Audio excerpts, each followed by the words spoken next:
around the world, the pandemic has hit all countries.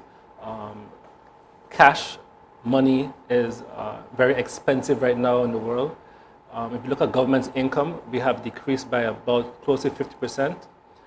If you look at the central bank data, the central bank expects a decrease in GDP by 24.8%, basically 25%, which basically means that if you translate it directly, you can see about half of our revenue dropping in government. So we typically did about 40 million guilders a month in revenue, between 35 and 40 million guilders. Now we're at about 20 million, and I believe for the month of September, we're going to be a little lower at about 18 to 17 million. So we see a drastic drop in revenue, and every government in the world, every business in the world, when you see a decrease in revenue, you then have to make financial cuts.